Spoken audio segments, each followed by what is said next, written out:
Hello everyone, good morning, AM&C Tech here. So today we're going to work on a problem that a Mercedes ML500 or any ML class has actually.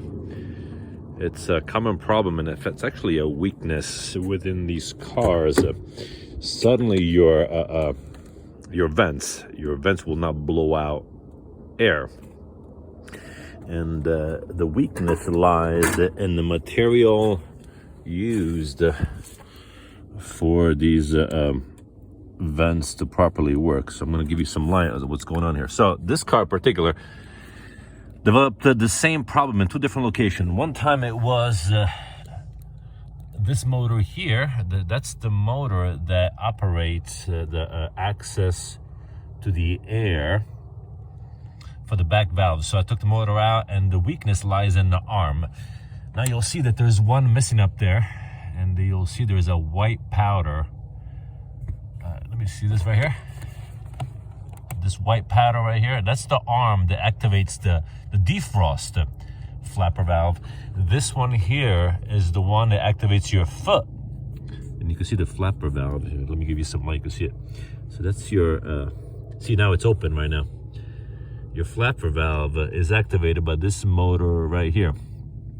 So what happens is that these little electric motors have so much torque that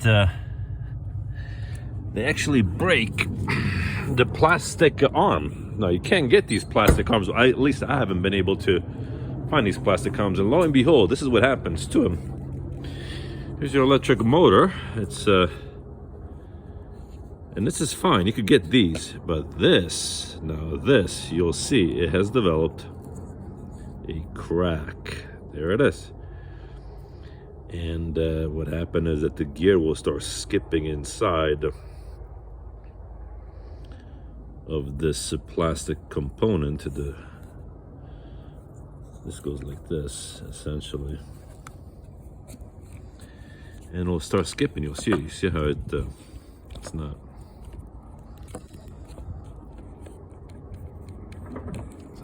What happens, it doesn't work. Now, why is this a problem?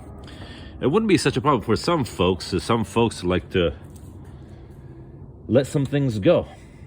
But one of the importance of this particular motor lies in the fact that when it's -7 degrees outside and you're trying to defrost your windshield so you can see when you're driving, becomes a danger. If you cannot see, or if you're driving along the freeway and suddenly it's cold outside, it's warm inside, there's moisture in the car, and your window fogs up and you cannot see, that too becomes a danger. So what do? This is something that has to be addressed, especially when you're married, you have a wife, and you have a daughter, and safety is of paramount importance. So what I'll do is I'll post this video. This is the troubleshooting part. I already knew this was going to be the problem, but what I'll do a second video on what the repair for this is, and I'll show it to you before it goes back in, and then we'll do an operational check to make sure everything works. Okay guys, talk to you later.